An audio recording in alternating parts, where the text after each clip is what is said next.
Hello, my name is Evelyn Duran Fernandez. My topic is Langerhans histiocytosis.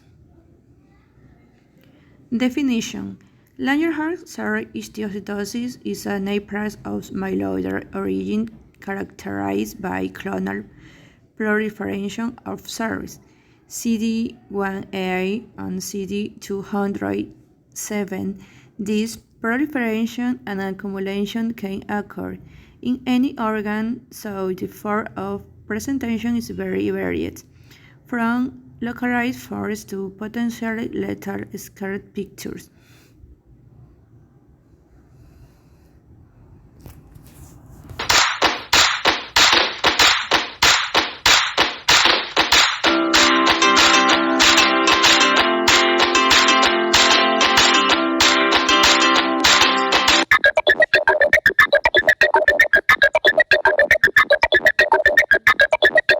Langerhans cells are dendritic cells, antigen-presenting immune cells, of the skin and mucosa, and contain large organelles called Birbeck granules.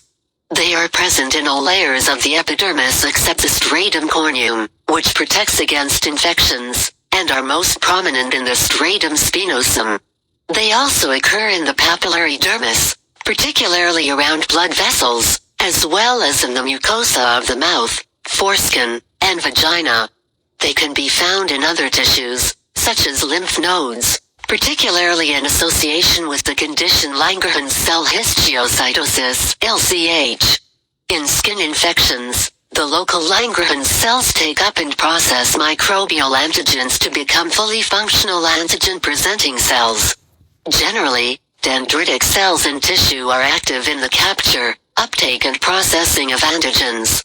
Once dendritic cells arrive in secondary lymphoid tissue, however, they lose these properties while gaining the capacity to interact with naive T cells. Langerhans cells derive from the cellular differentiation of monocytes with the marker GR1, also known as Ly6G. This differentiation requires stimulation by colony-stimulating factor CSF-1.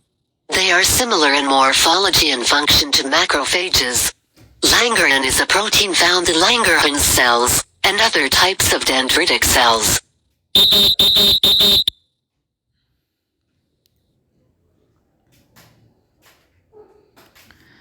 Application in nursing.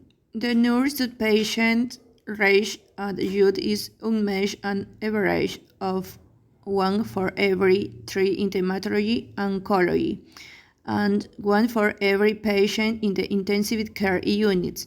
Research at youth are looking for ways to improve the prognosis for patients whose organs are at risk and for patients who don't respond to initial therapy. New chemotherapy drugs are being studied to see if they are effective in treating LCH.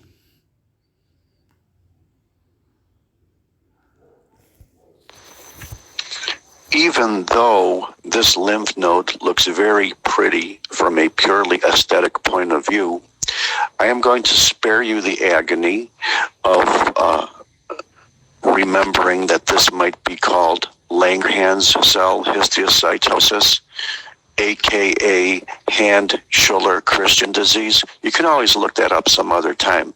However, what is abundantly apparent is that the capsule of the lymph node here is thickened, and inside the lymph node, once again, you have effacement or destruction of normal lymph node architecture in which you have follicles with germinal centers underneath the capsule and medullary cords and sinuses inside. True, there are some follicles left with germinal centers, but the overall architecture is effaced.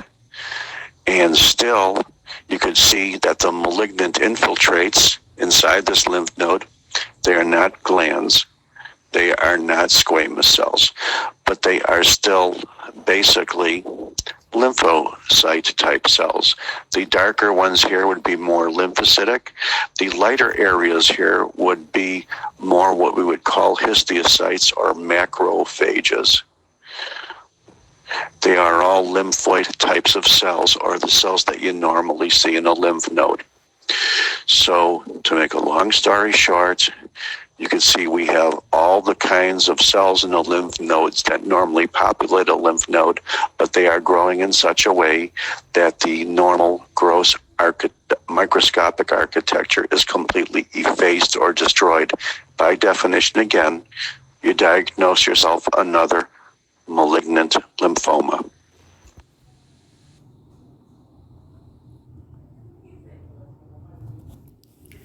Pros and cons. Pros. Some children with low rise RCH, which for example only affect their skin or a bone, will get better without therapy. If there is only one bone affected, surgery is usually the first step. Surgery is used to confirm the diagnosis and remove the dendritic cell growth. Cons. For RCH that affects more than one area of the body, the best treatment is chemotherapy, which lasts for about a year, which risks HCR requires stronger gene to cure the disease.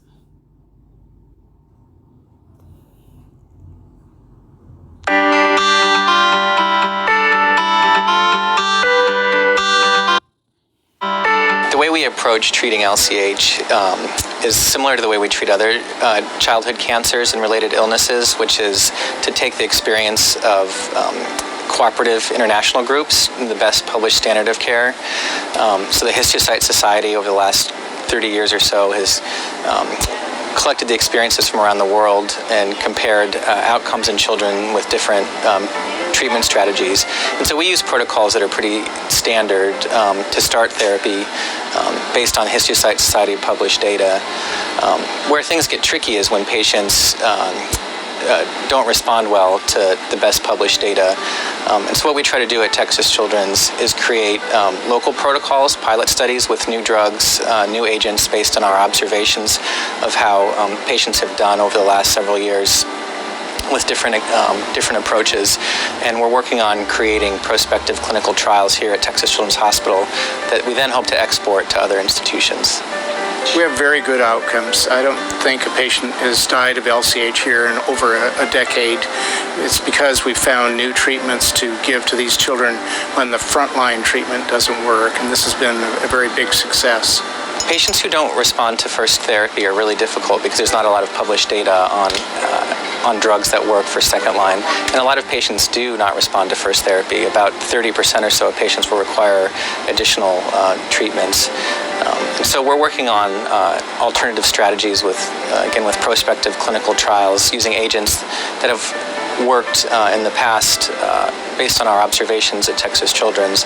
But if we can put them into clinical trials that we can then take to other institutions, hopefully this will become standard of care nationally and internationally. The disease and the treatment can cause long-term effects. The disease can affect the pituitary and cause diabetes insipidus or growth problems, and that may or may not be stopped by treatment.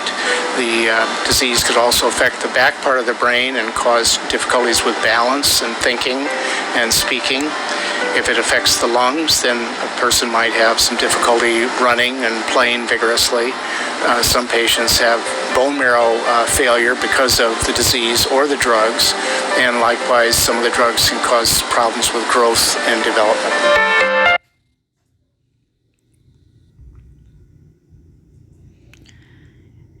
Issue applied in Ecuador.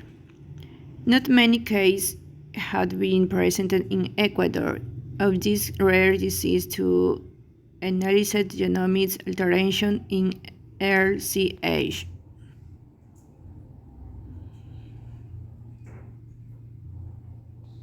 This is a case of Langerhans cell histiocytosis, or LCH, of the pituitary gland and infundibulum in a 6-year-old male. The first image is sagittal T1 weighted with some motion degradation. It demonstrates thickening of the infundibulum and pituitary gland itself with classic loss of the typically hyperintense posterior pituitary. The non-contrast coronal T1 correlate redemonstrates the infundibular thickening as well as enlargement of the pituitary gland itself. The third image with T2 weighting in the coronal plane redemonstrates the thickening of the pituitary stalk. The multiplanar post-contrast T1 weighted sequences demonstrate avid post-contrast enhancement of the markedly enlarged infundibulum and pituitary gland itself. LCH is a reactive clonal disease of monocyte macrophage system and may affect almost any organ system. LCH CNS involvement may fall into one of several forms such as osseous lesions with or without soft tissue components, intracranial extraaxial lesions such as in the hypothalamic pituitary region, meninges, or circumventricular organs, intracranial intraaxial lesions, and cerebral atrophy. LCH is the most common cause of infundibular thickening in childhood. Diabetes insipidus is the typical clinical presentation of hypothalamic pituitary involvement.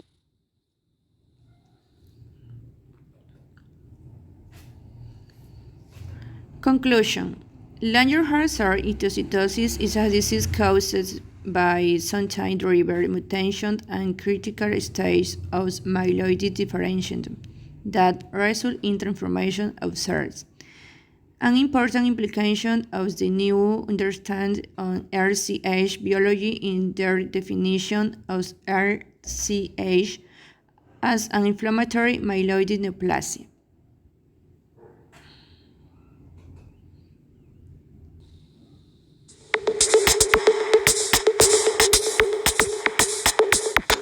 My dear students, thank you for attending. Let's lose no time and begin the lecture on Langerhans cells. These cells have two functions. Let's start by simulating the command function where Langerhans cells have the role of a liaison.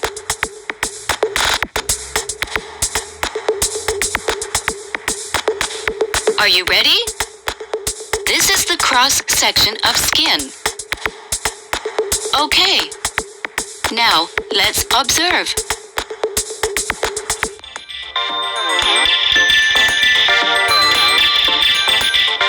When foreign factors invades the skin, Langerhans cells sense it and move below the basement membrane to give the order to other immune cells to attack the matter.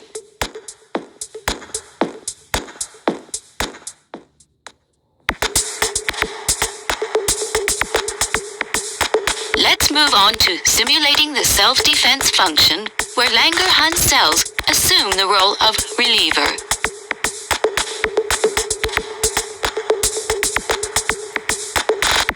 It's the skin cross-section again.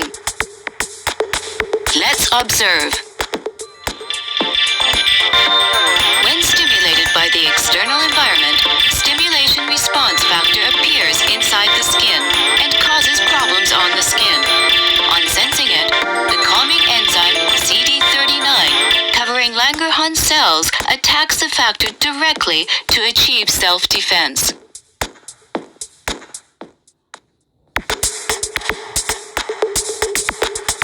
Did you successfully understand the two functions of Langerhans cells? Now, I'm telling you the most important thing. Shiseido, for the first time in the world, found that the skin self-defense function declines with aging. From the finding, we are developing a new solution to restore the declined function and lead to healthy, looking, and beautiful skin.